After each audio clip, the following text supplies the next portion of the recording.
will be enrolled, registered, and licensed before practicing in area where food scientific skills are required. The wider implication of this is that with time, government will recognize only licensed food practitioners in certain positions across the food value chain. The regulation of food professionals is expected to impact on food security generally, but especially on prevention of post-harvest losses, food safety, upscale of innovation, and entrepreneurship in food businesses. Nifst, therefore, will require food professionals to be enrolled and registered as certified food scientists of Nigeria, CFSN. Obtain annual practice license if they want to practice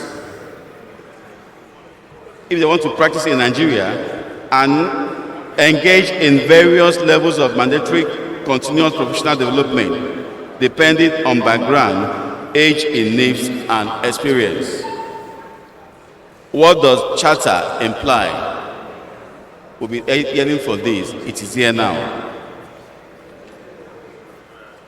Charter implies that Nifst members can now be registered as certified food scientists of Nigeria and add the initial CFSN after their names. Licensed to practice in Nigeria under legal protection. Also provide professional services competently while taking responsibility in areas where food scientific skills are required and contribute to national food security. The Act provides, I'm sure most of us have the Examining Act with us here, please. The Act provides, one, regulatory regime for the training of food professionals, including their institutions of learning, licensing regime for food practitioners, registration of premises where food professionals offer their professional services, framework for coordination of accreditation of tertiary institutions for training of food science and technology, standards for the assessment of professional competence in food industry, and legal regime for the enforcement of professional code of ethics in the food industry. To kickstart the regulatory activities of Nifst, in line with the provisions of the law, Nifst developed the following items. A. Website/portal, mainly for registration of food scientists and technologies. It's also a credible source of information on the activities of Nifst.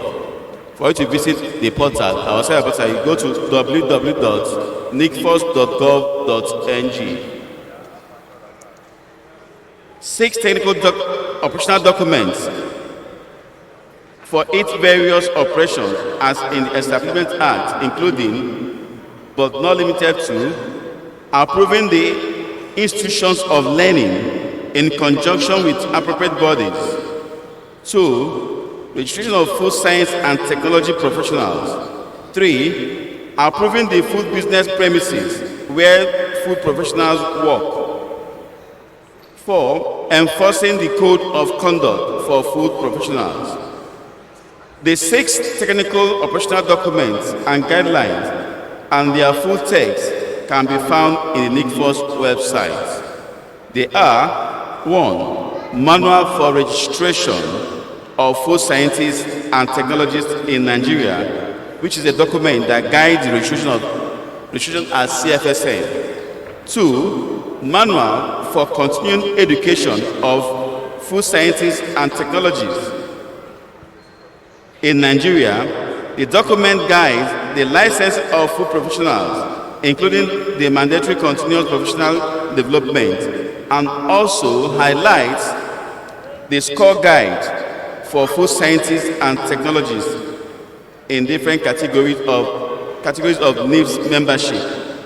We have 1 to 5 years of membership, 6 to 10 years, 11 to 15 years, 16 to 20 years, 21 to 25 years, and above 25 years of this membership. Fellows of Nifst above 60 years of age, and others, and a combination of different criteria as below. This means that for you to be licensed, and for your license to be renewed, you must attend Nifst conferences. You must attend regional summits, RIFOS, and there are scores for attending. There are also scores for presenting paper. So if you have that and you have your qualification, you have to make effort. It's no longer a time we say paying Nifst dues doesn't count. You must, before you get your license renewed, you must clear with Nifst before anything goes to you. Also, chapters will start getting more members, because for them to come for their license, they must pass through the chapters. They must attend RIFOS, meaning that they must pay their chapter dues for them to move forward. So here we have for MSc students, there are scores attached for that. MSc degree, PhD students, PhD degree, Nifst RIFOS/presentation, Nifst conference/presentation, international FSC conferences and presentations like IOFOST and the rest of them, then NICFOS training workshop and work experience. The fellows of Nifst, full scientists and technologists above 60 years of age, and those that have distinguished career in government, policy making, industry, trade and academia/research, and international scientific and development organizations are automatically qualified for the renewal of their annual practice license. So once you are above 60 years of age, it's automatic for you. So if you attend IOFOS, you have a greater score. Other manuals include Manual for Registration of Food Premises in Nigeria, Guidelines for the Establishment of Food Science and Technology Programs in Nigerian Universities, Polytechnics and Monotechnics, Manual for Inspection of Food Business Premises in Nigeria, Code for Ethics Manual for Professional Food Scientists and Technologies, Code of Ethics for Professional Conduct, is for the purpose of achieving the self-regulating function as provided by the NICFOS Establishment Act 2019. It clearly states the principles by which members of the food science and technology profession interact with the general public, clients, other professionals, and forge synergy with fellow professionals.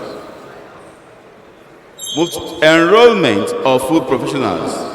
Enrollment of food professionals as certified food scientists of Nigeria, CFSN, started on the 19th of July 2023 in line with the provisions of NICFOS Establishment Act 2019, Part 1, Section 3, which states that the Council shall A. Secure in accordance with the provision of this Act the establishment and maintenance of a register of persons entitled to practice the food profession and the registration of the premises used for that purpose, and publication of the list of the persons and premises so registered. B. Determine the minimum scale of professional fees for members of the food profession and review such scale as circumstances may require. And Part 1, Section 5, Subsection 4 of that Act 2019 provides that, notwithstanding the provisions of the subsection 2, all members, excluding licentiates, corporate, and honorary members of Nifst, whose name appear in the most recent editions of its directory of members, and any person who has been a member of Nifst as at date of the commencement of this act, but for this act would have been qualified to be admitted as a member of Nifst within 6 months from commencement of this act is deemed enrolled into the register of food professionals of the food profession in their various membership category and years of membership in Nifst, on fulfilling other requirements prescribed by the council. This simply implies that if you register before this, the act was actually signed in October 2019. So if you count up, that means from that period to April, that's actually 6 months, meaning that you've actually been registered, you are deemed enrolled and registered. Anything outside that period, you are meant to be paying. But good enough, Madam Registrar has actually extended that up to this very moment. Also, Part 3, Section 13, Subsection 1B of the same Act states that any qualification which, as a result of an examination taken in conjunction with a course of training approved by the Council under this section, is granted to a candidate on reaching a standard at the examination, indicating in the option of the Council that the candidate has sufficient knowledge and skill for the practice of food profession. Therefore, Nifst, acting in fulfillment of the above provision, commenced the enrollment and registration of qualified food scientists and technologists in July 2023.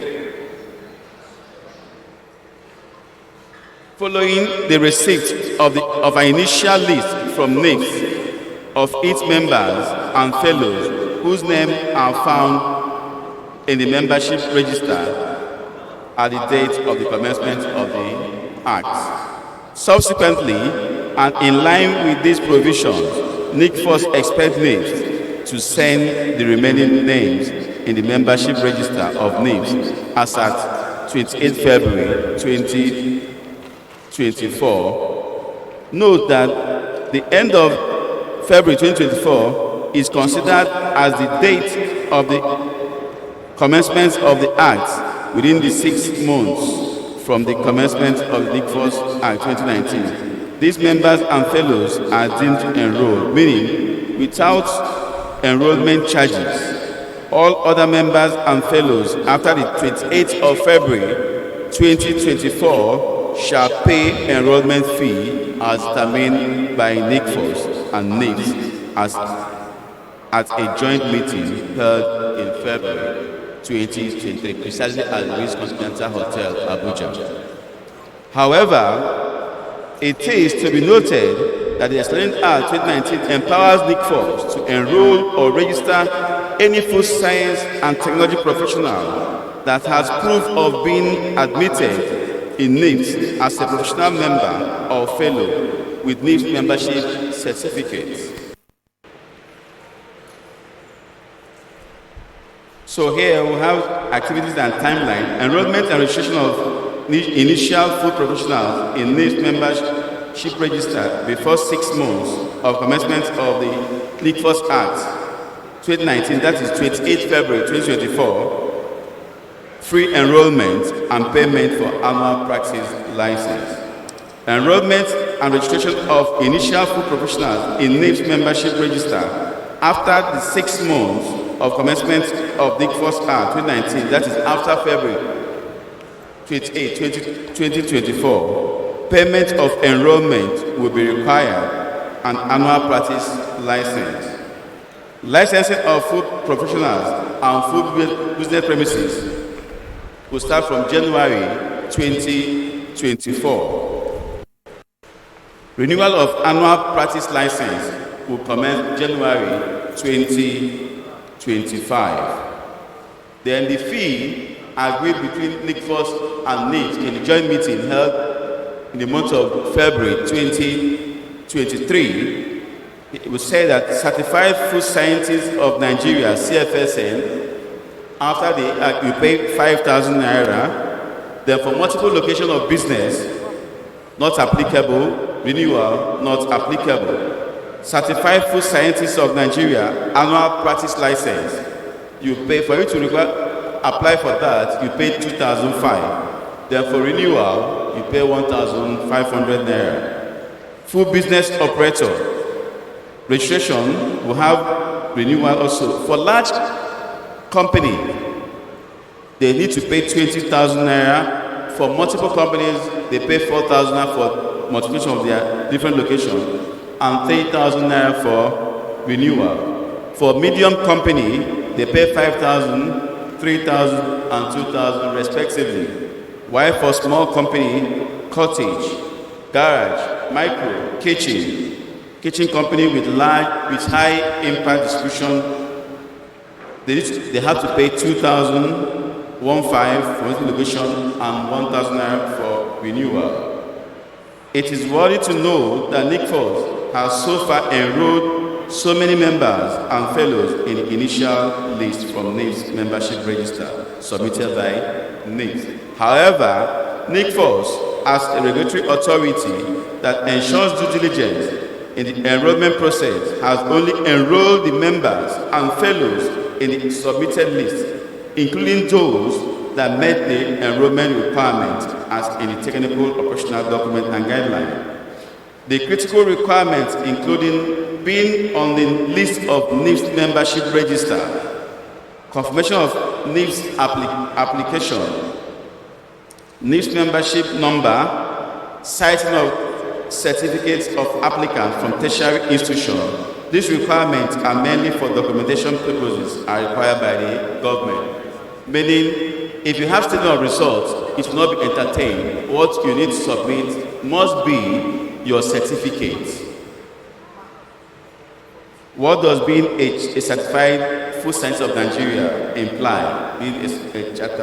To become a certified food scientist of Nigeria, CFSN, it means that you have fulfilled the following conditions. A, trained in food science and technology or its variant disciplines, such as food technology, food science and nutrition, food science and biotechnology, brewery science and technology, grain and beverage technology, etc., from approved tertiary institution. B, be a professional member or fellow of Nifst. C, must have completed your enrollment in Nifst.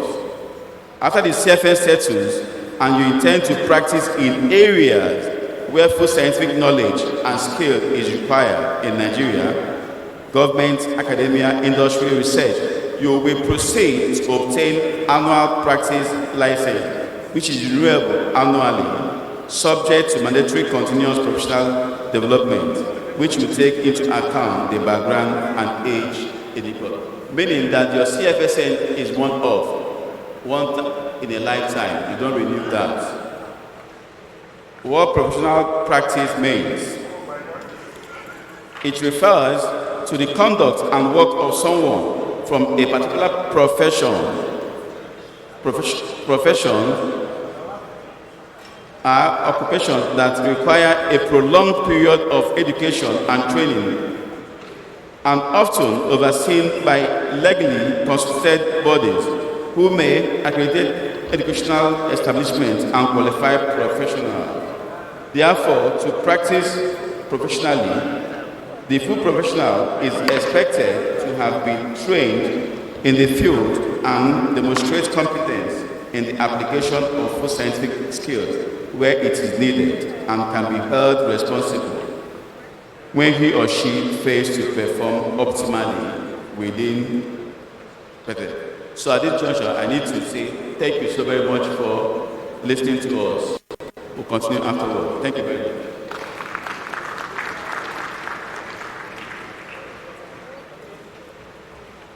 Thank you very much, Dr. Hugo. And because of time, we still have about 3 more persons to present, but that won't be happening. We have a help desk outside. Whatever information you need, you can come out there and you get more clarification. Thank you for the opportunity given to us. Thank you.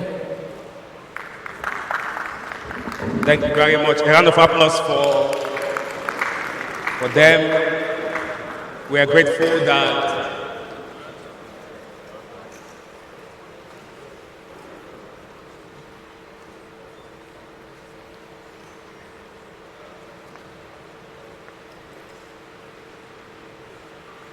ladies and gentlemen, once again, I want to welcome us all to the capital of Abia State, God's own state, Umuahia.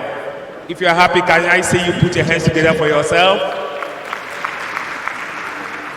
Umuahia is known for many historical facts and data, and today we are grateful that we are not just hearing about Umuahia, but we are seated at the International Conference Center located here in Umuahia, the God's own state.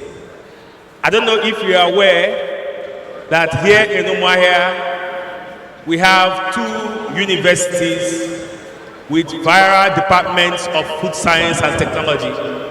Talking about the Michael Okpara University of Agriculture, Umudike, and the Abia State University. Here in Umuahia too, we have the second brewery in Nigeria, and of course, the first brewery managed by Africans and Nigerians. Talking about the Golden Guinea breweries here in Umuahia. I don't know if you also have this information that there is a National War Museum here in Umuahia, which is housing a lot of artifacts of what indigenous technology could do when it comes to prosecuting war. I know that the local organizing committee must have made plans to take us to that place to see actually what we as Nigerians could do if we are determined to do something wonderful. And that brings us to the point that there is every need for us to maintain the peace that we enjoy in this country today, because war means no good for anybody. It is on that note that I once again welcome our body of fellows, distinguished members of the Nigerian Institute of Food Science and Technology, government functionaries, policymakers, industry partners, and all our distinguished here present to the 47th Annual Conference and General Meeting of the Nigerian Institute of Food Science and Technology. And the theme, as we may have read or seen, is Nigerian foods for the global market. And that brings me to a conversation that has been going on in our various social media platforms. And I want to ask us, just on the lighter mood this morning, how many of us here have been involved or engaged in the argument between Nigerian jollof rice and Ghanaian jollof rice? I don't know if there is anybody here that has got a taste of Ghanaian jollof rice. Can I see your hand? You've got a taste of Ghanaian jollof rice?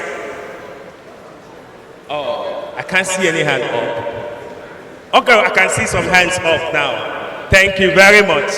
And of course, everybody here must have got a taste of Nigerian jollof rice. And all over social media, especially on Twitter, known as X, there has been this argument on which one tastes better. Some Ghanaians have always said theirs tastes better, but as a Nigerian, I am very sure that they may not have really got a taste of what we have. Nigerian foods actually make big contributions to variety of some meals all over the world. But the question is, are we really making enough money from those foods? I know most of us are widely traveled. Most of us have been to various parts of the world, and some even came in from Asia, America, and Europe. You will agree with me that within the time you were there is this, I'll call it tenacity, or there is this hunger to always go for Nigerian foods. And I bet you, in most cases, they are not found very cheap. You spend even more than what you budgeted just because you want to have a taste of Nigerian foods. And the challenge before us this morning, and even throughout our days here today in this conference, is to ask ourselves a very important question. How can we actually take advantage of the food crisis in the world today to market, package, redistribute our local delicacies to the world, such that anywhere you go to, for every shelf you move into, for every eatery you move into, not minding where you find yourself in the world, you will always have Nigerian food varieties in the shelves and in the dishes. I am convinced without any reasonable doubt that by the time we are done with our conversations here today, a good number of us will be energized the more or get the necessary information that we need to start doing something very important. By my little understanding of literature, I'm meant to understand that the noodles that have become staple in many homes today all over the world and even in Nigeria originated from Asia, specifically China. From China, it moved down to Europe, down to Africa, and today, everyone enjoys noodles, except those that have one or two reservations about it. But the question is it possible for us to have a Nigerian food that will be accepted and generally eaten by everyone in the world with our reservations? Then the issue of food safety regulations come into play. The issue of going by the rules come into play, because it is not difficult to cut corners when it comes to food, in as much as we are what we eat. So the final consumers will be very much interested in the safety and also the wholesomeness of what they are consuming. It is on this note that I welcome the dignitaries that have come to be part of this our conversation. And in our midst this morning is the presidential candidate of the Labour Party, the former governor of Anambra State, Mr. Peter Obi, with his entourage, making the way for any gentleman.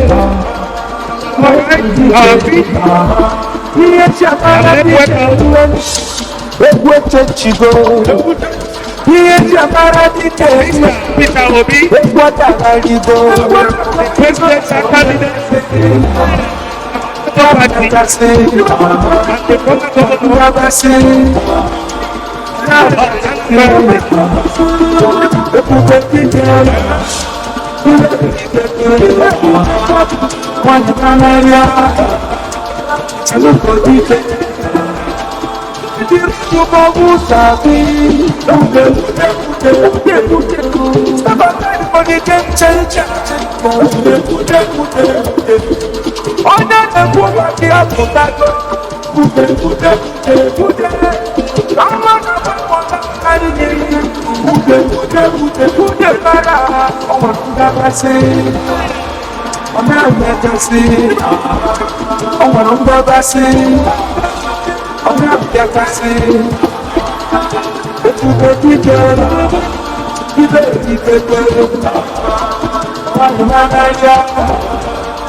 Thank you. Thank you. Thank you, DJ. Thank you, DJ. Let us now invite the St. Thomas Choir for the national anthem.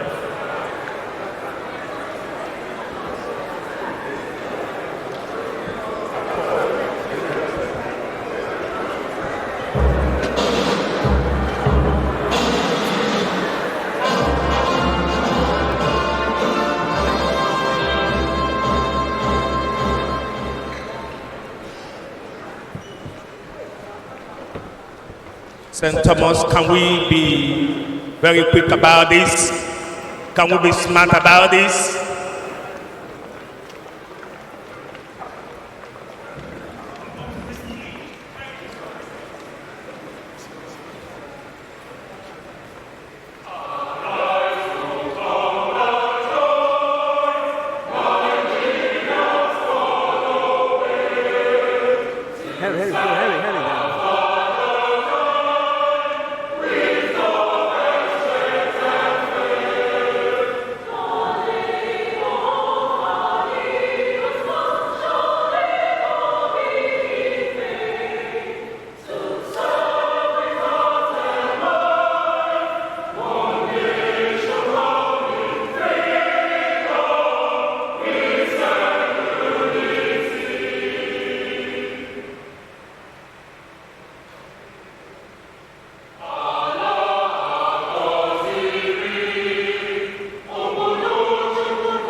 That's a welcome song from the local organizing committee of the 47th Annual General Meeting and Conference of the Nigerian Institute of Food Sciences. If you are clapping, you can do better than that. Let me invite to the microphone Dr. Chibo for the opening prayers. He is the chairman of the hosting chapter, the Southeast chapter of Nifst. Can we be on our feet as we honor the one who is above all? Father, I thank you this morning for making a day like this possible. I thank you for the grace to be amongst the living, that you have gathered us from far and near for a discourse on how to improve the food situation in Nigeria and the world in general. It's not by our power, it's not by our might, but you that show us mercy. And so, Lord, we lift up today's activities into your hands. For you say, without you, we can do nothing. Take total control, O Lord. Let all our discourse, let all our deliberation be according to your will. That, O Lord, today's occasion and the entire week, O Lord, we give a direction in Nifst, a direction in the need for safe food, for food sufficiency in Nigeria and the world over. Let your presence be with us. We pray for perfect health. We pray for strength. We pray for direction. In the name of the Father, and of the Son, and the Holy Spirit. Amen. Thank you very much. You can have your seats. While the keynote speaker and the entourage walked in, ladies and gentlemen, it gives me joy to inform every one of us seated here that this occasion is graced by the governor of Abia State, His Excellency Governor Alex Oti, who is ably represented here this morning by the Secretary to the State Government of Abia State, Professor Kenneth Kang.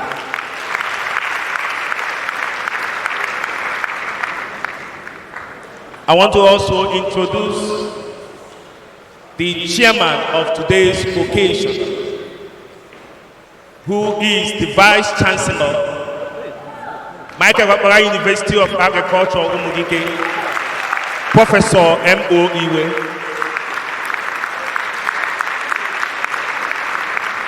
He is not just here alone, but he is here with the Deputy Vice Chancellors of Michael Okpara University of Agriculture, Umudike. Please greet the house from wherever you are seated. Thank you very much, sirs and ma. I also can cite the registrar of Michael Okpara University of Agriculture, Umudike, here present. You are welcome, ma. Please, may I invite to the high table the team reviewer of the 47th Conference of the Nigerian Institute of Food Science and Technology to please come to the high table. Let's make welcome Professor Achinewehu as he makes his way to the high table. I also have seated in the high table the first and second vice president of the Nigerian Institute of Food Science and Technology.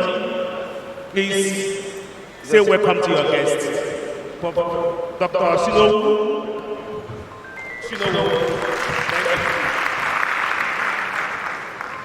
Okay, thank you very much. It is on this note that I recognize and also bring to this microphone the #1 citizen of the Nigerian Institute of Food Science and Technology, talking about the president of Nifst, Professor Abu, to please come for his welcome address.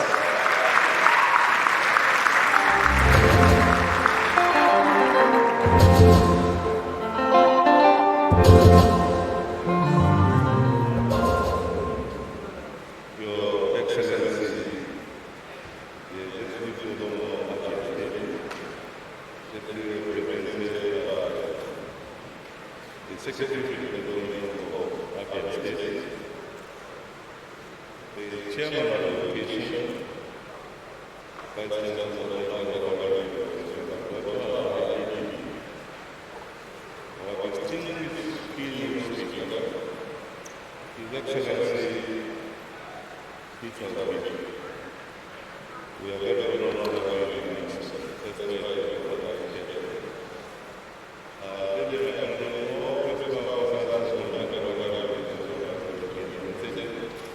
Fellows of the Institute, distinguished ladies and gentlemen, and of course, gentlemen and friends. It is my pleasure to welcome you to the 7th conference of leaders, holding in the warm and tranquil also granted most cities. This conference promises to be memorable and productive, not only because we are London cities, but because of the senseless commitment and dedication of our immediate past president and Vice Chancellor Professor Mario and his team, ably led by Professor the 47th LLC Chairman. Annual conferences provide useful opportunities for intellectual exchanges and participation by academic, non-academic, and corporate members of leaders, as well as stakeholders in general. For those who may not be attending this conference, or don't be attending this conference for the first time, let me begin by informing you that Nifst is the largest body of professionals in Africa. It is the custodian of the largest repository of governmental research expertise, knowledge base, and intellectual property in Africa. Nifst members supervise divisions of industry, trade, commerce, government regulatory agencies, as well as academia, research, and development. Many Nifst members are co-authors and associated to international development organizations on food, nutrition, and policy and safety matters. In fact, at this conference, we shall be celebrating one of our members, former Nifst Body of Fellows Chairman, Professor O.C. Awo, with an exemplary award following his emergence as President, Fellow of the International Academy of Food Science and Technology, the first Nifster, and indeed the first African to ever serve the International Union of Food Science and Technology in this capacity. At this conference also, let me inform the gathering that the Dollar Kokoka Award for the best female graduate in Nigeria, both for Polytechnic and University, in the 2020-2021 academic session shall be presented to the winners. As we congratulate the winners, it is my prayer and challenge that a sponsor will come forth for the next conference to fund similar awards for the male category, since doing so seeks to promote academic excellence at a time when attention is unfortunately drifting away from education. Kindly permit me to highlight some important developments and activities in our institute since the close of the 46th conference, which was held in Abuja in 2022. IUFO's conference and induction of fellows held in Singapore from late October to early November. A good number of delegates from Nigeria, including the Nifst president, IPP, and many distinguished ministers were in attendance to celebrate with the Nigerian fellows listed. 2, a meeting with the former Vice President, His Excellency Professor Yemi Osibanjo, held in April of 2023 in company of His Excellency Professor Hafiz Abubakar, and that meeting was followed up by a request from Nifst, culminating in the admission and inauguration of Nifst into the National Nutrition Council of Nutrition, National Council on Nutrition, NCN, in September of 2023 by the current Vice President, His Excellency Dr. Kashim Shettima. NCN is statutorily chaired by the Vice President and is the highest nutrition policy-making body in Nigeria. In June 2023, a formal request for a list of registered food companies in Nigeria was made to the Director General of the National Agency for Food, Drug Administration and Control, NAFDAC, Professor Mojisola Adeye, who in turn approved Nifst's request, and that list has since been circulated among all 11 chapters of Nifst for the purpose of corporate membership drive to bring the food industry closer for a more robust relationship going forward. 4, Nifst participated at the 25th Biennial Conference of the South African Association of Food Science and Technology, which held in Cape Town in late August of 2023. At that Congress, a proposal paper entitled Strengthening Food Research, Innovation and Development in Africa's Tertiary Institutions through Professional Partnership among Professional Associations was presented during plenary. A memorandum of understanding is being worked on by both parties. Nifst looks forward to more of such partnerships and collaborations with other professional associations and corporate entities for the purpose of advancing food science research, development, and innovation.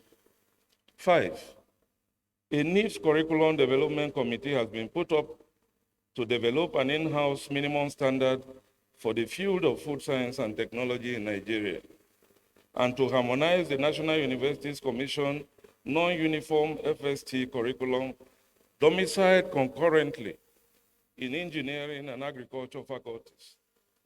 There seems to be a consensus among Nifters that the best place for FST as a course is in universities, is in standalone faculties or colleges, as is the case in Abeokuta, Makurdi, and a few others. 6, a Code of Conduct Committee has been put in place to develop a set of acceptable standards for members and recommend appropriate sanctions for breaches. These, when completed and implemented, shall deepen the professional and ethical conduct of members. 7, at the beginning of the tenure of this ESCO, a past president urged that we emulate some professional bodies in funding our past presidents to attend meetings, and that has been done for the first time this year through the support of Nick Fost. 8, following a formal request from Nick Fost, which, by the way, is the Nigerian Council of Food Science, and Technology, a body that is charged with the regulation of the practice and profession of food science. We were able to generate the first batch A of the list in May of food professionals in Nigeria, and that has been dispatched. The batch B shall be generated and forwarded to Nick Fost after this conference. The strategy was hopefully made to allow members benefit from the free registration provided for by the Act establishing Nick Fost. Furthermore, Nifst received some invitations from Nick Fost to participate in some of our activities. As a result, Nifst and Nick Fost mutually agreed on the appellation of CSSN to be used for Nick Fost. to be used by NICFOS registered members. Nifst also made inputs to some of NICFOS operational documents as well as their website. Nifst hereby appeals to Mr. President Bola Ahmed Tinubu to inaugurate NICFOS as soon as possible to facilitate the smooth running of that regulatory body as enshrined in its Establishment Act of 2019. Now, the theme of this year's conference, Nigerian Foods for the Global Market, at this auspicious location of Abia State, home to the entrepreneurial spirit of Nigeria, could not have come at a better time. The progress made so far in Nigeria's agricultural production demands a commensurate effort at developing value addition and strategizing for local and global markets patronage, which would ultimately contribute to the country's economic development. Consequently, the importance of the global food market in achieving sustainable development is established in the framework of the 2030 Agenda for Sustainable Development Goals, as globalization is one of the most significant processes that can impact the development of food markets across the globe.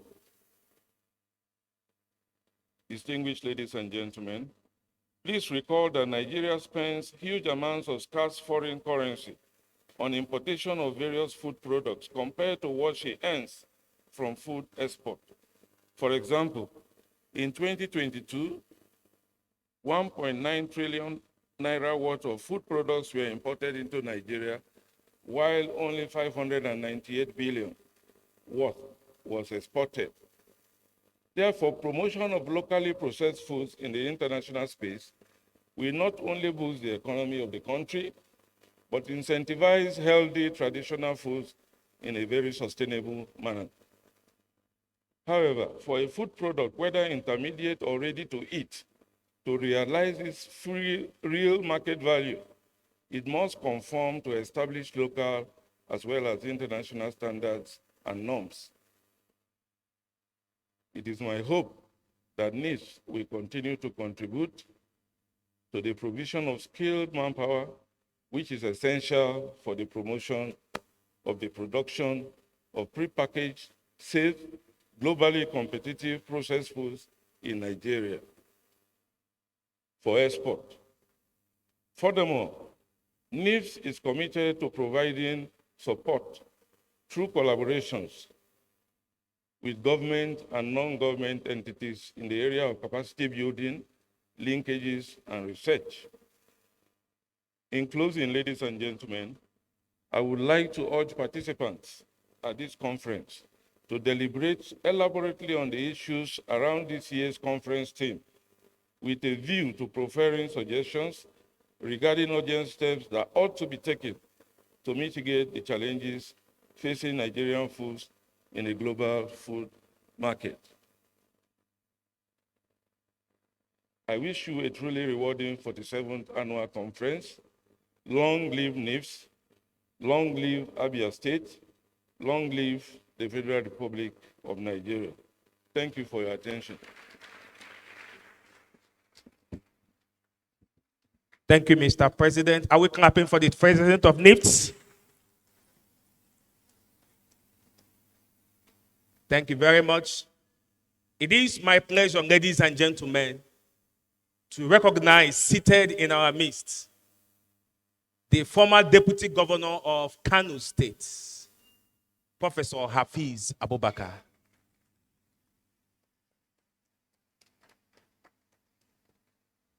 I also want to bring to our notice that the Chief Librarian, the University Librarian of the Michael Obara University of Agriculture, Mudike, Dr. Isaac Obonna, is here with us. A round of applause for him.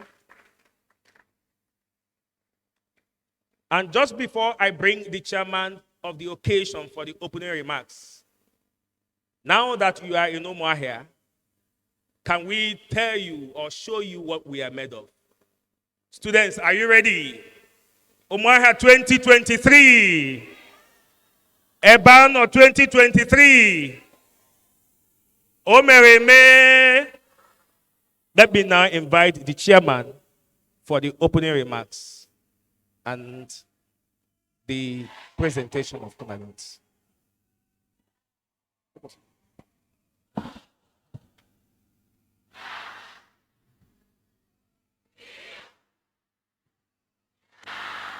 Control them. Thank you, Nifst. Thank you.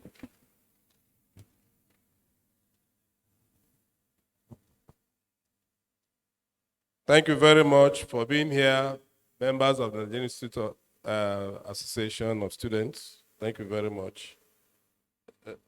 You are bringing cola now. All right, don't worry. Your Excellency, the Governor of Abia State, ably represented by the SSG, Professor Carlo, because NMLOG, agatarịrị ọjị were tinye na chi ehole ndewo abịa mma mmanụ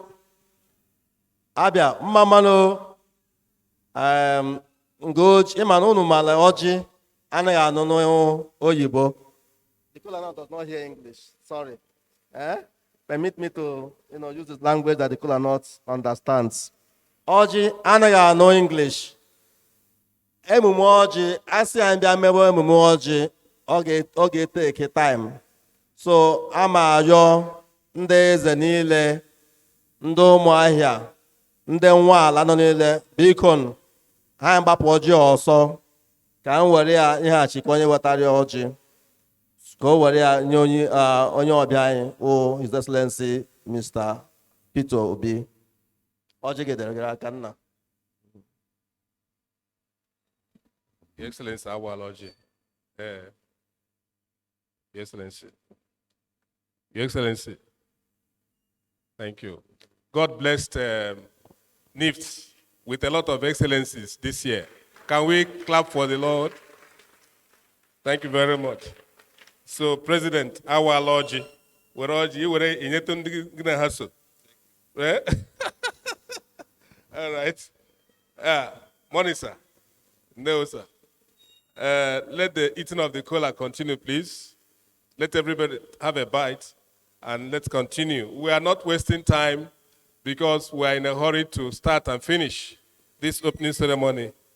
I want to welcome everybody. And what I just want to say as my opening remark is that our theme is Nigerian foods for the global market. I want to welcome His Excellency Peter Gregory Obi, who accepted to be here live to speak to us. You are very much welcome, sir. Thank you. And want to thank and appreciate our chief host, His Excellency Dr. Alex Oti, who is not here presently, but has done everything possible to make sure that we have a very wonderful outing in Abia State. May we clap for him, please. He is ably represented by his secretary to the government, Professor Kenneth Carlo. We are so happy to have you around. I want to thank every other person that is here, Professor Chinewu, who is going to speak to us in just 2 minutes concerning our theme, and then call up our keynote address speaker to speak to us before he moves to other programs he has today. I want to say that food is available everywhere in Nigeria, but absent. But Nigerian food is absent in the international market. We are here this week to discuss this matter and encourage our great nation to achieve a situation where Nigerian food leaves Nigeria and is accepted in the east, in the west, in the north, and in the south of nations of this world. That is why we're here. And I want to say, welcome. Welcome. and welcome for being here. Thank you very much.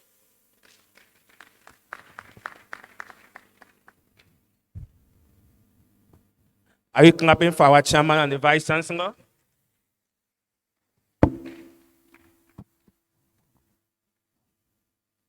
Before I invite the team reviewer of the 47th annual conference of Nifst, I want to leave you with a question. I understand that a good number of us have traveled far and wide, and you have made purchases from different food shelves. My question is, did you perchance see any Nigerian indigenous food products in food shelves you saw outside Nigeria? If you did you buy? If you bought, what is your review about it? While you take time to answer those questions, let me invite a distinguished professor of food science and technology, Professor S.C. Achinewehu, for the review of the theme of this year's conference. Thank you. Your Excellency, the Governor of Abia State, represented by the Secretary to Government, Your Excellency, the keynote address speaker, all other protocols observed. I'm giving only 3 minutes. I think at the end of which, I'll take them to the tribunal for the short method, short period. I'm talking about Nigerian food for the global market. We know as far back as 1960, when Nigeria got independence, foodstuffs were exported. Palm products from the east, groundnut from the west, groundnut from the north, cocoa from the west. That was in the raw state. Recently, if you have traveled overseas, you see Nigerian foods everywhere. Fish, dry fish, yam, cocoyam, plantain. And Nigerians nowadays are exporting Nigerian foods to overseas. Cocoa that used to be exported raw is now exported processed. Go to Cross River State. You will see, you will hear what I'm talking about. In Akwa Ibom, they plant out coconut and process. Some are also being exported. Cashew nuts are being exported.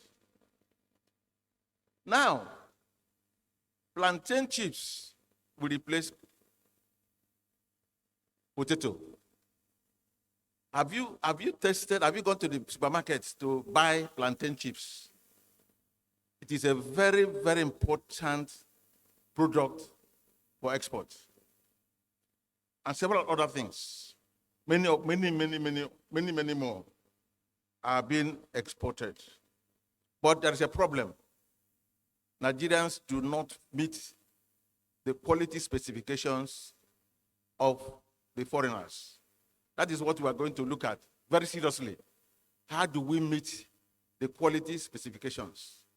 And for that reason, several of these products are rejected. What challenge we have is to make sure that quality is met. That's a challenge to those of you who will eventually be registered as certified food scientists. There's no doubt that Nigerian foods have potentials, great potentials for export. Thank you very much.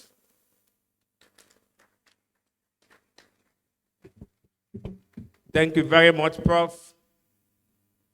At this point, I want to invite the chairperson, local organizing committee of the 47th Annual Conference of the Nigerian Institute of Food Science and Technology to come and read a brief citation on the keynote speaker. Make welcome Professor Mrs. No more, Bas. Thank you very much. His Excellency is already standing for his citation. His Excellency, the Executive Governor of Abia State, Dr. Alex Choma, OT, OFR, ably represented by the Secretary to the State Government. Please permit me to stand on existing protocol to read the very abridged. They said I should abridge what has been abridged, so I will abridge and abridge. Thank you very much. The core profile and competencies of His Excellency, Mr. Peter Gregory Obi.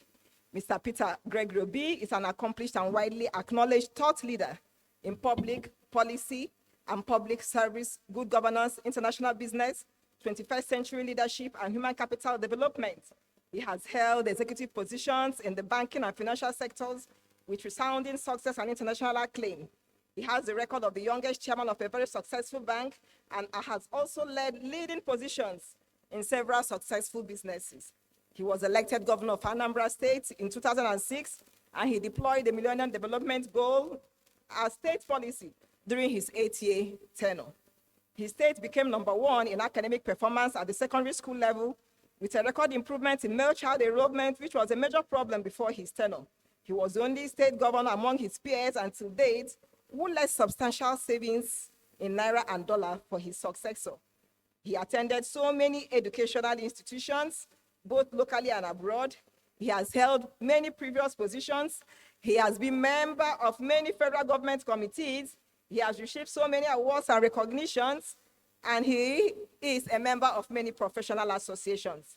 His Excellency, the Executive Governor of Abia State, sir, President of Nifst, Chairman of the occasion, ladies and gentlemen, permit me to present to you a man of proven integrity, a golden fish that has no hiding place, a pragmatic and astute leader, a successful businessman and philanthropist, a teacher par excellence that meets his vocation as a lecturer, a quintessential leader, a man of the people, a former governor of Anambra State, Mr. Peter Gregory Obi.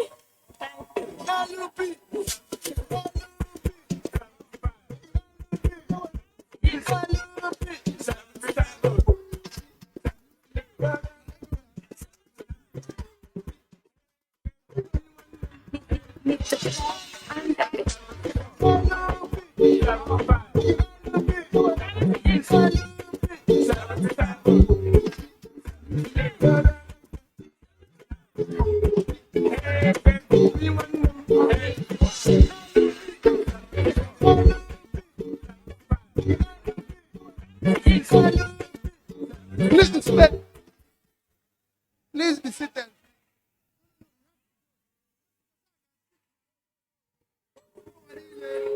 Please go on. Please be seated, please. Please be seated. Please be seated.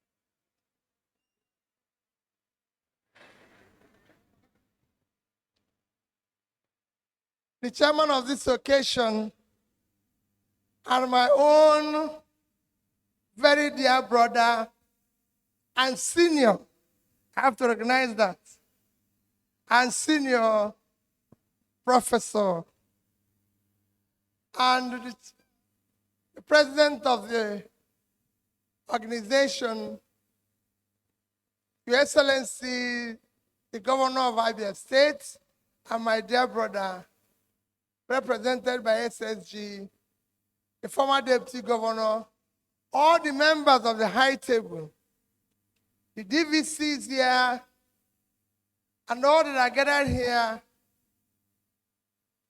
Let me stand on all due and existing protocols.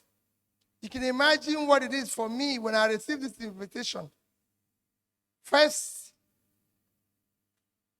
I was wondering, why invite me? I'm not a food scientist. I'm not a farmer. I'm just a trader.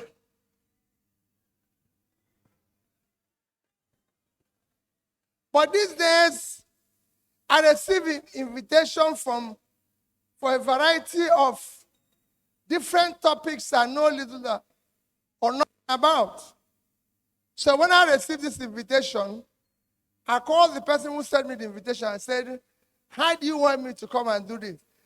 Coincidentally, the invitation came from somebody I regarded as one of my best commissioners. And we have a policy when I served as a governor. Whatever the commissioner wants you to do, you must do it. Because I was just the coach and they were the players. So whatever they direct, I'll do. He said, Peter, I want you to be no more. Just come. But I believe that for me, when you talk about politics, it is about humanity. You can't talk about politics unless you're talking about humanity. Anything that you're doing in politics that involves of service to humanity, it is no longer politics. And you can't talk about humanity without talking about food. At least I read philosophy. And thank God VC can recall that he knows I went to University of Nigeria and Nsukka. In these days where you need to show your classmates and people who went to school with you. I read philosophy. Philosophy says that nobody is happy when you don't know where the next meal will come from. So there's a linkage between food and politics. Again, that's why our politicians invented the word stomach infrastructure, which we use wrongly. But you cannot have a system work without talking about feeding people. You can't have a system that works without people having, I think the first security you can think about, natural security, is food. People have to know where the next meal will come from. And I guess when I heard that, when the prof said for international markets, I said, let's deal with the local situation first. So before they take it out, let's be sure that we're eating something here. Because we too have, I would have said Nigerian food for Nigerian people to eat. Because we're hungry here. I look at these students. I'm sure you are hungry.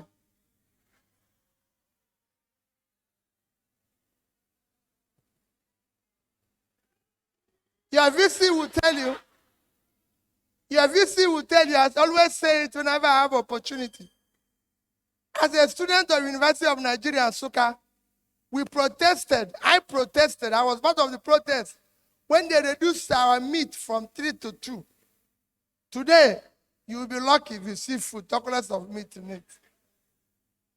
So I think we have to include Nigerian. So for me, when I got this invitation, but again, if you have listened to my going around trying to campaign for the highest office of the land, I've said that there's nothing wrong with Nigeria. I believe in Achebe's position. There's nothing wrong with Nigeria. There's nothing wrong with the country called Nigeria, the land, the air, everything about Nigeria is good. The only thing that is missing in Nigeria is leadership. The only thing that is missing is that people like me, politicians, who people have invested their trust in, have decided to turn the country into a gigantic criminal enterprise where you have to just steal as much as you can, even when you don't need it. Just keep stealing. And that has made it that everybody today is suffering. So, but when I was campaigning, I keep talking about issue of food, issue of Nigeria being self-sufficient in food, issue of using food as a means of turning around our economy. And I still maintain that. You can't talk about production. You can't talk about anything in the economy without first talking about food. If you look at today, the average Nigerian spends a huge percentage of his money, if you're lucky to have a job, to buy food. For those who are lucky to have a job, percentage of your income goes into food.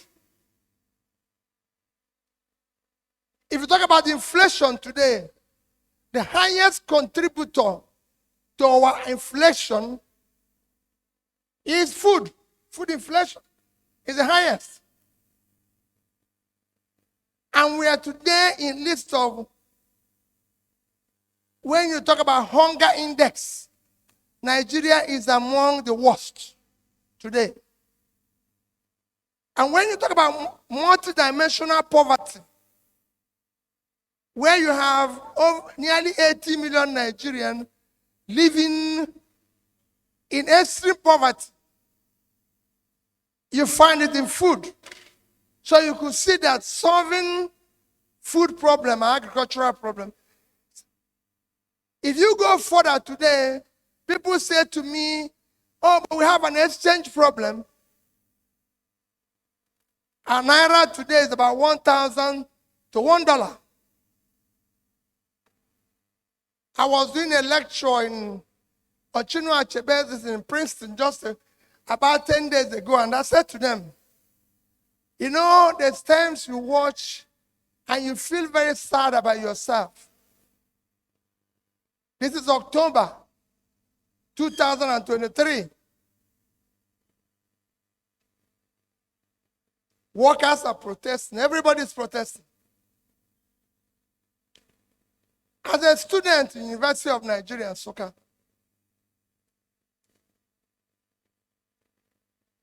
October 1983, if you have 1 million naira, you get $1.5 million. 40 years after, if you have 1 million naira, you get $1,000. That is how bad.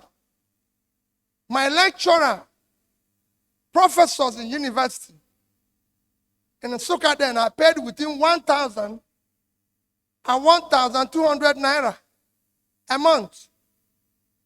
But that is about $2,000. And that time, they sell a pigeon 504, 505, between 4,000 and 7,000. I recall I went to buy a car in Umano Motors. And also Umano, who was then the managing director, said to me, Peter, we will not be able to supply your car in time because there are so many professors who have paid, who are already paid. Because then it's easier for a professor to say, I'm going to devote 6 months of my salary. Most professors I met in Nsukka, they're teaching, their wives are teaching. So one would say, let's use our money to feed 6 months of our salary. I'll buy a new car. I recall one of my lecturers, Professor said, going to buy a Mercedes 190 for 10,000 naira today. So 6 months. Today, a professor earns, if you're paid, because you're not even sure, 400,000 naira, and that is $400. And the least vehicle you can buy today, Toyota Corolla, is at 8 million. So you need about 10 years. So, when we're talking about food, how will food or agriculture help in mitigating or getting this? The reason why your currency is bad is because you don't have reserve. And what contributes to your reserve is your export. Simple. Nothing drives your reserve. It is your export that derives your reserve. And unless you deal with it, and I say it today, Nigerian problem will not be solved by oil. Oil is a diminishing asset. The future of Nigeria and the future of Nigeria surviving as a country is the vast or cultivated land in northern Nigeria. That is our assets. You can't joke with it. That is where we need to invest. We can make more money from agriculture than we are making from oil. It's improving everywhere in the world. But because it's a country that is now immersed in criminality and laziness, the only thing people want to hear is what is easy. We're selling oil. How much do we earn in oil every year?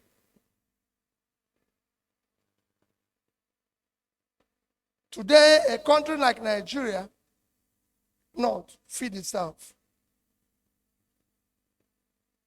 I will not bore your time because I told VC that my speech won't be more than a few minutes.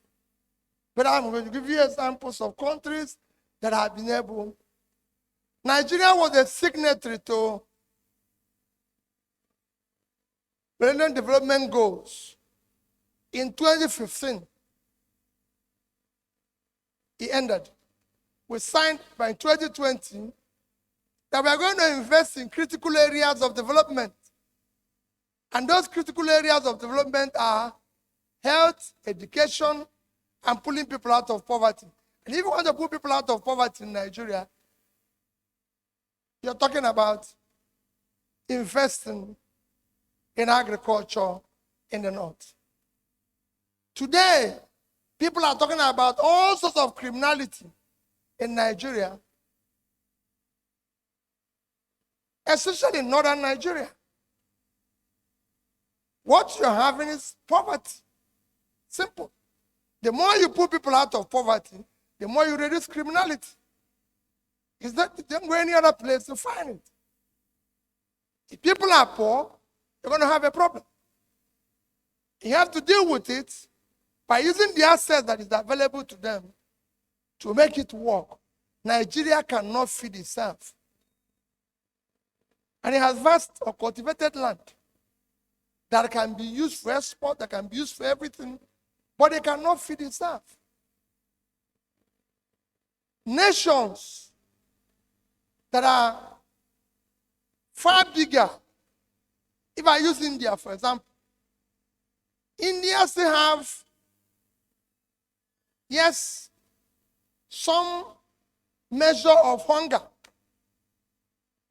But India is 1.5 billion people.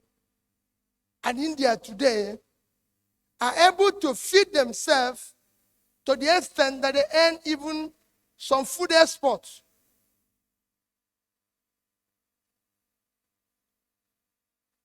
India is 7 times the population of Nigeria. Yet, they have what you can call a reasonable access to food that they still export. In terms of land size, we live on 1/3 of India land. India has 3.2 million square kilometers of land. We have 923,000 square kilometers, which if you weight it, it's about 1/3 of their land. If you look at the poorest states in Nigeria today, they're actually the states that would have driven development of Nigeria. Where we have the vast land, like Niger State. Is there anybody from Niger here?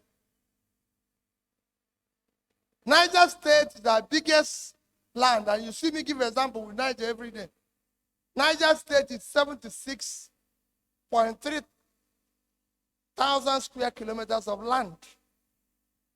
Fertile land that you can use for anything. Niger State today, you cannot go to about 7 local governments because it's occupied by bandits. Nobody can go there. But Niger State is enough to feed Nigeria. They have a population of about 5.5 to 6 million living on that vast or cultivated land, fertile land that you can use for anything. I always compare Niger State with a developed country like Netherlands. Netherlands today is a country that is underwater with about 41,000 square kilometers of land. If you minus water, they're about 33,000. So Netherlands is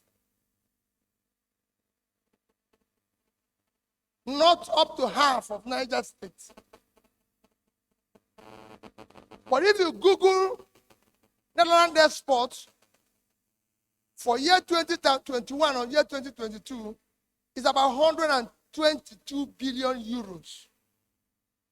That's about $130 billion.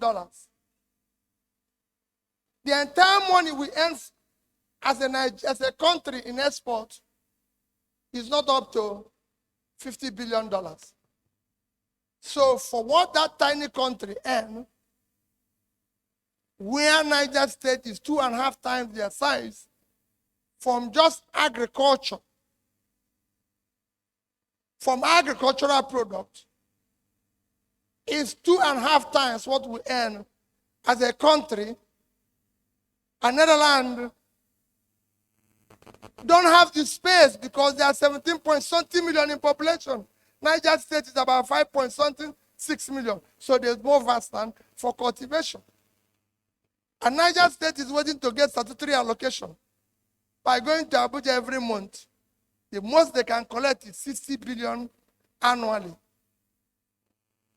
They're lucky to get it as and when due, 60 billion, which today is about $60 million. But if Niger State was able to do just 2%, even 1% of what Netherlands did annually, they will earn $1.3 billion by doing 1%. If they do 2.6, but they're getting 60. And that's what they are queuing up every day. And that's what everybody is hoping for. And they have that vast land. Because it's an unproductive country where nobody produces anything. And they quarrel and they say, okay. Some will even say, oh, maybe God will come and cultivate the land and give us the money so we can go and enjoy. Some think there's a magic. But that's what is happening in our country. So Niger State is among the poor states when it should have been able to fix Nigeria. We have a problem in Borno State today. Borno State is 70.9 thousand square kilometers of land. In fact, Sambisa Forest alone that is giving us problem, which is a fertile land that can be used for a lot of things, is almost 60,000 square kilometers of land. When the entire state of Israel is 22,000 square kilometers. So it's almost 6 times the size of Israel. 3 times. And twice the size of Belgium, because Belgium is 30,000. So if you convert this to farmland producing goods, imagine what you can do in terms of export. Because we're looking for food to eat, food to do this. But for us, it's the forest that we're fearing. We can know, nobody can go. So all these are huge states that can feed itself and help the market. Same is what you get everywhere. If you go to a state, our third biggest state is Taraba. If you go to Taraba, Taraba is on plain of Mambila, where you can do tea, coffee, name them. Kenya have less than 10% unemployment. Kenya earns over $500 million exporting flour. I was in the flour field for 2 days. They did flour. You see young girls and young boys working in flour field being paid $50, $100 a month. Flour. This is not rocket science, just flour. They're shipping them every day in Kenya. They're not going to go far. Taraba cannot get from Google. Taraba is among the poorest states in Nigeria. If you go today, Taraba cannot get in a year. If they are lucky, they get 50, what I said before, 50 billion naira, which is what they can get from just flour. There are 54.3 thousand square kilometers of land. Taraba is bigger than Belgium and Israel combined as a country. Yet, they're looking for food. They're going to Abuja every day. Because nobody wants to work. Everybody gets up in the morning and be looking for where to get things cheap in this country. That's why people like me have said we must dismantle this criminality and get it to be productive for things to work.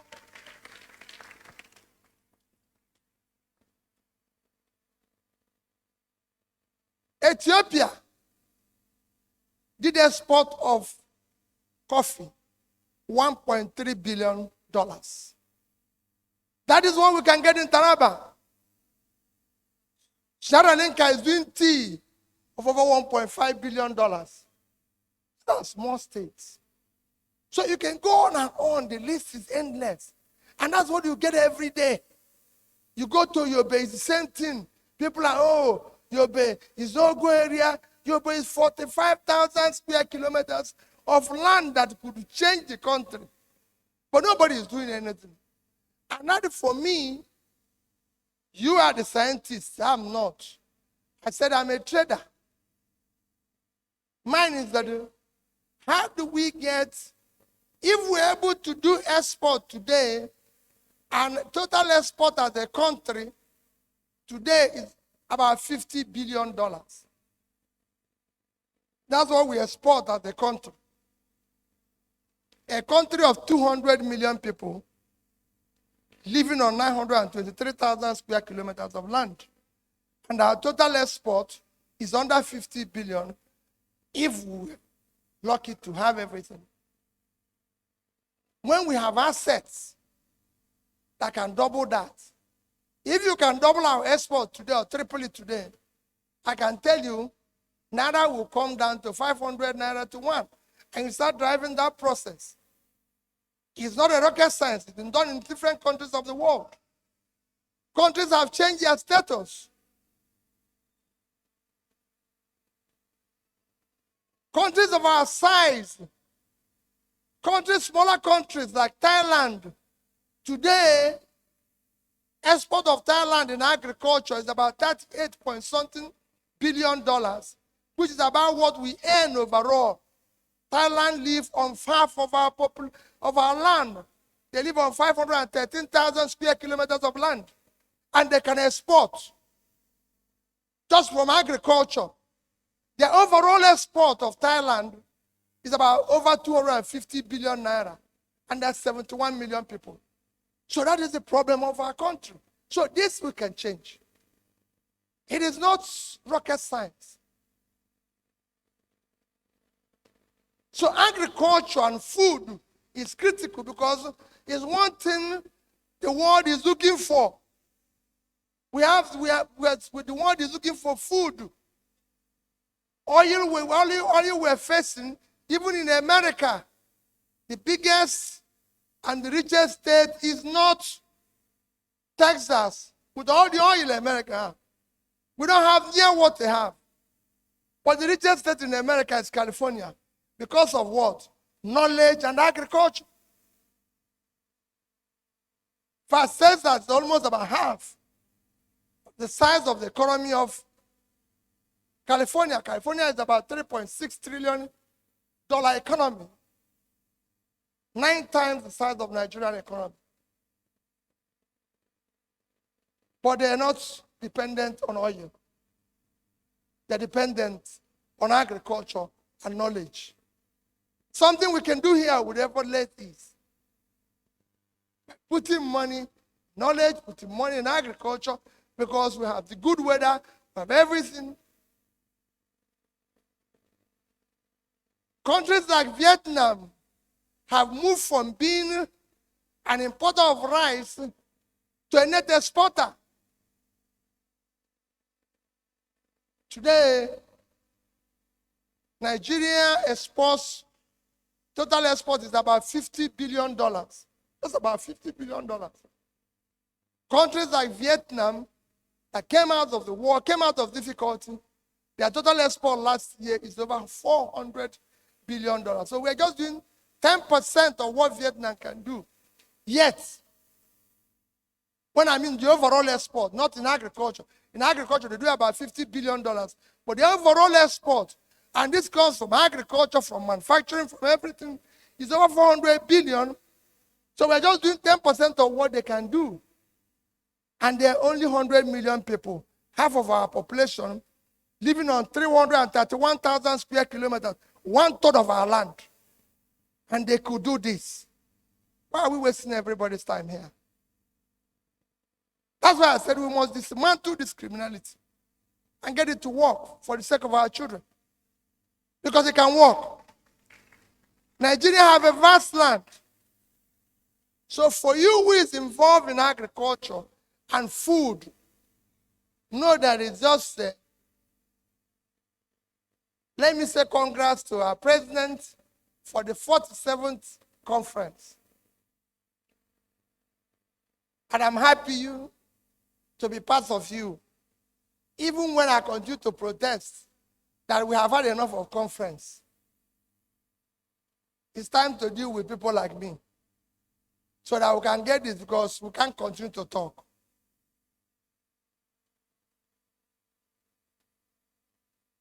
We need to do something to make it work. So as you have your conference, know that you're a critical component of the future of this country. Food scientists, you're involved in research. Like Prof has said, there's need to package our products to make it better. Prof, I can tell you, if the government is serious, all those things will happen. Because they will see the benefit of doing the right thing. It's not a rocket science to package goods. I live in the UK. People buy goods that are packaged from Bangladesh. People buy goods that are packaged from this. And you said your conference is in Aba. The reason why you came to Aba is because of what? That's what you said. I read what you said, Mr. President. You said you came to Abia because Abia is an entrepreneur. So you could see, imagine when you combine product that is coming from you with the entrepreneurship of our Aba people. I recall telling people when I am campaigning that if I had the opportunity of serving Nigeria, that Aba and Port Harcourt will be one time. And people say, why? I said, it's very simple. We make $50 billion as an entire export. Bangladesh earns about $50 billion from exporting clothing. Only clothing. And I have over 60,000 tailors in Aba. Vietnam makes about the same amount we make from oil, about $20 billion from selling footwear, shoes. And we have thousands of shoemakers in Aba. And then I'll collapse it so that I give them access to the sea so that they can export. That is the way to change our country. You don't change countries by production. And that is what you're going to do with your food. We want to change the food industry and be able to do the right things. You are the engine in which we can use to change the place. It is critical. But I can tell you, if you tell somebody down like, VC told me he read food sciences. Am I right, VC? If he says he's a professor with food sciences, I can tell you that he might actually have a counselor in my local government any more money than VC. Put me anywhere. No country works like that.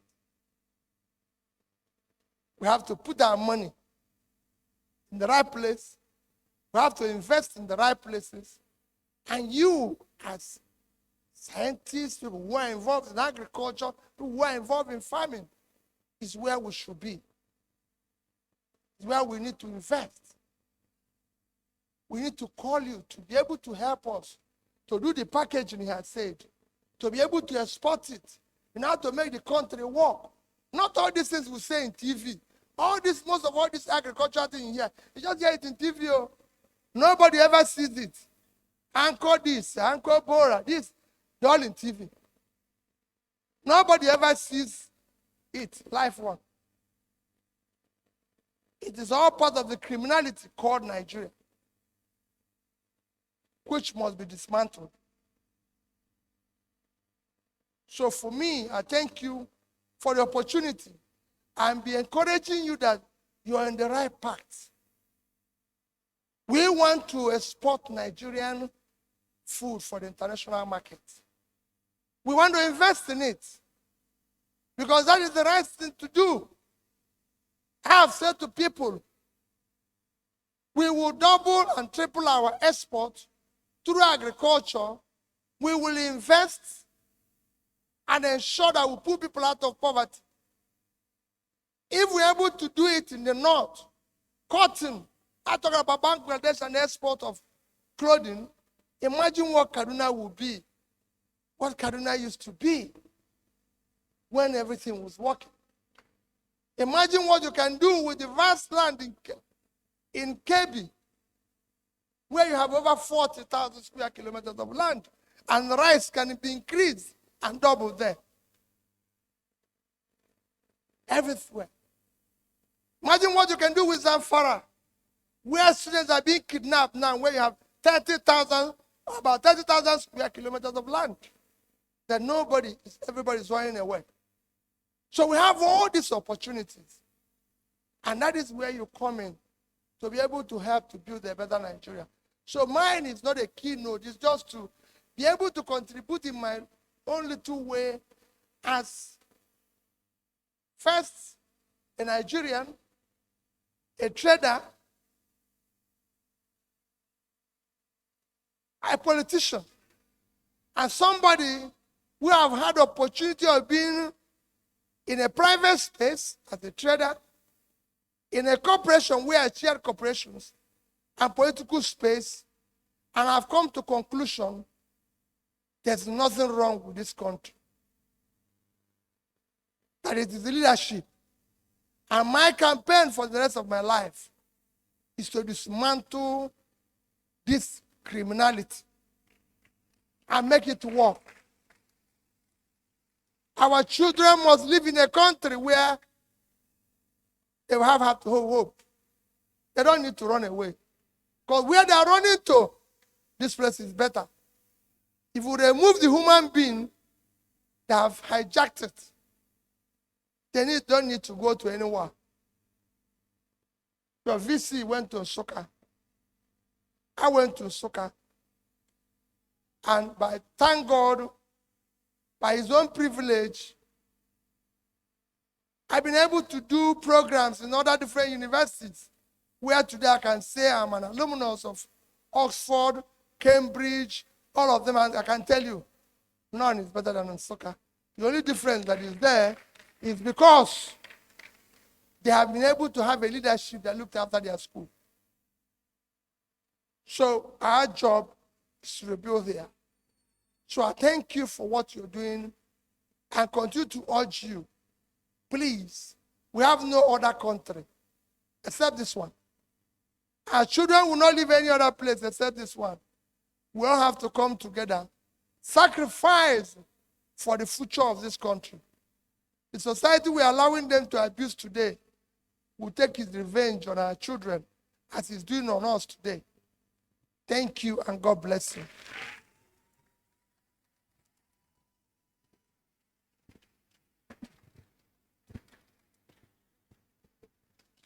Thank you, sir.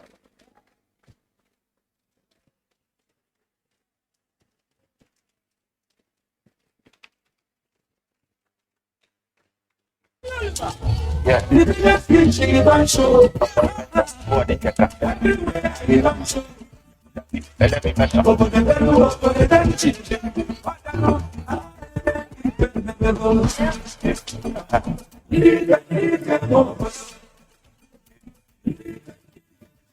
round of applause for His Excellency, Mr. Peter Obi, for such a soul-searching keynote address.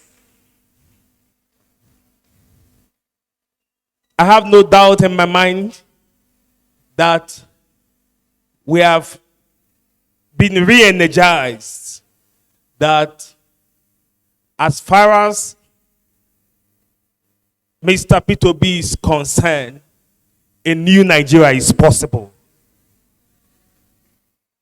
And I tell whoever cares to listen that the bedrock of security is food security. And if we can feed ourselves as a nation, then exporting our indigenous prepackaged foods becomes possible. And Nigeria has all it takes. With the professionals that have listened to him this afternoon, I am more than convinced that we have what it takes. Another round of applause for Mr. Peter Obi for that wonderful keynote address. Ladies and gentlemen, at this point, I want to invite His Excellency, the Executive Governor of Abia State, Dr. Agnes Oti, ably represented here this afternoon by the Secretary to the State Government, Professor Kenneth Cargo, for his remarks. Thank you, sir.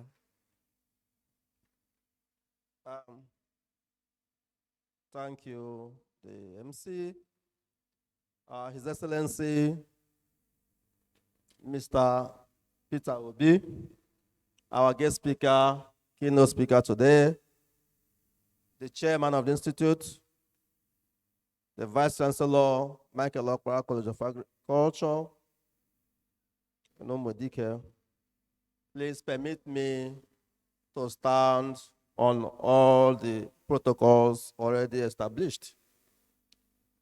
I want to welcome all of you again. I want to join the chairman to welcome everyone. But before I make my remarks, I want to convey the apologies of His Excellency Dr. Alex Chioma Oti, OFR. He's unavoidably absent. He has asked me to express his sincere apologies for his absence and to warmly welcome you all to this event. I want to convey a special thanks to our keynote speaker for today. You will agree with me that anytime he speaks to us, he motivates us. His words inspire us. They lead us, to do greater things. Thank you, Your Excellency, Mr. Peter Obi, for another good one.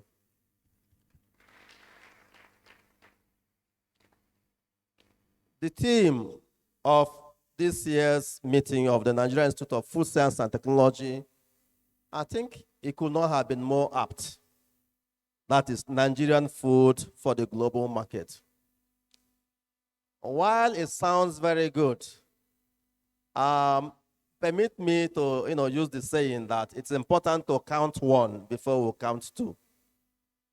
What I'm saying is this. Maybe it would be nice for us to focus first on making sure that we produce enough food to serve Nigeria, a population of 200 million. If we do that, it means we will cut down on the foreign exchange that the country spends annually on food importation. That said, so while I agree with everyone that the country can do more, can do much better, by exporting its food to across the world, let us ensure first that we cut down on food imports. And I believe that with the commitment of everyone, His Excellency has said it all, leadership, leadership from the head to the middle to the top, to the bottom. If we commit to improving agriculture, we may be able, first of all, to achieve food sufficiency for Nigeria, and then we can move towards exporting food to the global marketplace. Our governor, His Excellency Dr. Alex Oti, has committed to improving the agricultural sector in the state. So I'm happy that the institute has even considered Abia State as the host of this year's event. So it means you are working with us. The government is committed to looking into agriculture, figuring out ways, the best ways to improve the agricultural sector so that first we will achieve the food sufficiency that we need and then think of exporting to the world. So once again, let me thank the Institute for coming to Umuahia. We want more of this. We want more, yes. The state needs more people to come to Umuahia and Aba and across the state. The state is also committed to making more investments in agriculture and in other sectors to ensure that, what His Excellency Mr. Peter Obi has been hammering about, good life for the people, improved revenue for the state, better governance, improved society, a secure society where all of us, will be proud of. That is the focus of this administration. And with everyone's commitment, with the commitment of all of us, including the institute as institute and the individuals, all of us, we need to put in our best to ensure that we are all have a happy society. Thank you again for coming and welcome. Thank you, His Excellency, the Executive Governor of Abia State, ably represented here by the SSG, Professor Carlo. Ladies and gentlemen, I want to recognize the presence of the first professor of food science and technology in Nigeria, the Emeritus Professor Patrick O. Ngode. A round of applause for Professor Ngode, the first professor of food science and technology in Nigeria. We are glad to have you. We are glad to have you present. Thank you. Thank you very much. I'm also meant to understand that the Commissioner for Agriculture, Abia State, in the person of Professor Monica Ironkwe, is here with us. Welcome, Honorable Commissioner. Just because of our time, please, ladies and gentlemen, we are trying to put off the investiture of awards and to the new fellows because the keynote speaker has a tighter schedule.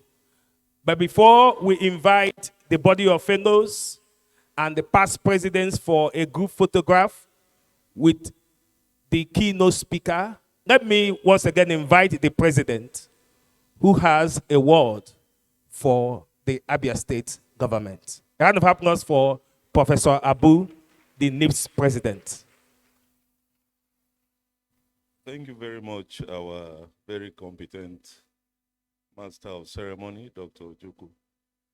Standing on the established protocol, Your Excellency, the Executive Governor of Abia State, I want to, on behalf of the entire membership of the Nigerian Institute of Food Science and Technology, thank you most immensely for all the support that the local organizing committee and by extension our institute have received preparatory to this day. We are aware of your numerous support to the institute, and for that reason, the institute has resolved to honor you with an award, which incidentally will be presented in due course. I hope that you'll be able to communicate this to His Excellency Dr. Alex Oti. We are indeed very grateful. And we hope again that this will be the beginning of more good things, more partnerships that will help in advancing the cause of food security in this country. I also want to most profoundly thank His Excellency, the keynote speaker, for a very thought-provoking speech that he has given to us, even without any script. He has spoken on a wide variety of issues, and we are extremely grateful that you made out time for us to be here. Your Excellency, I know you are pressed for time, and we wish we can keep you even for longer, but you need to attend to other matters, so we excuse that. But let me say, just like the MC had mentioned earlier, that at least before he leaves, we will have a group photograph, essentially with our past presidents and fellows of the Institute, as well as members of the high table for the records of the Institute. Once again, I thank all of you for your attention. Thank you. Thank you very much. It's important I emphasize that we are not done with the opening ceremony formalities. Rather, we are stepping down the investiture of awards and fellowship just to allow our keynote speaker to take his exit. But before he does that, may I please invite the members of the high table with the keynote speaker to please step down while the past presidents walk from their seats and they line up in front of us here for a group photograph. Yes, I'm also meant to understand that after the photograph, the keynote speaker with some members of the high table and the past presidents will proceed to the exhibition stands on their way out there to see what we have as they make their way out from this place. While we all remain seated and observe the investiture of fellowship and other awards. Thank you.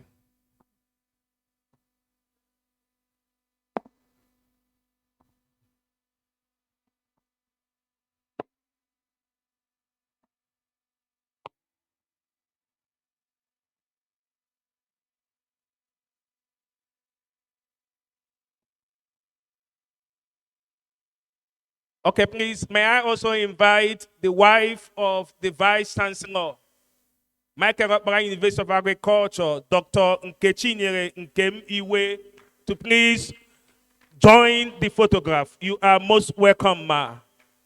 You are most welcome, ma. Please join the photograph. Mr. Chairman, your wife is here. Please let her be part of the photograph. Thank you very much. Thank you, wife of the Vice Chancellor, Michael Okpara University of Agriculture. Please lead her to where she's supposed to be. Yeah.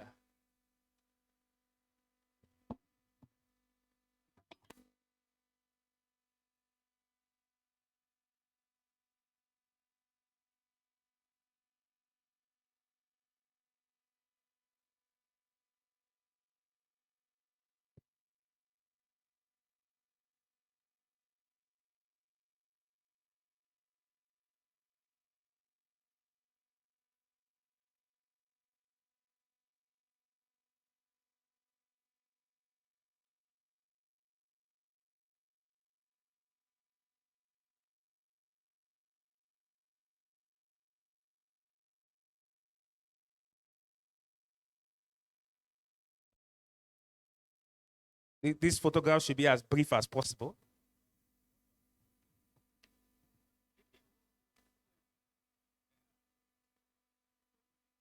Just the official photographers, please. Some of you are snapping with Nokia Touch.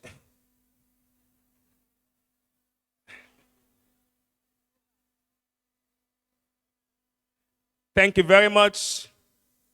Thank you very much, please.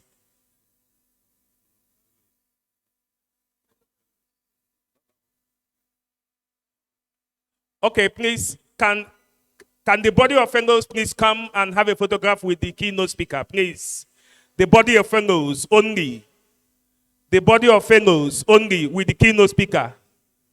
Please, let's go back. The body of fellows wants to snap Wait, please, can you please step back so that the body of fellows can come and take a pic with the keynote speaker and the members of the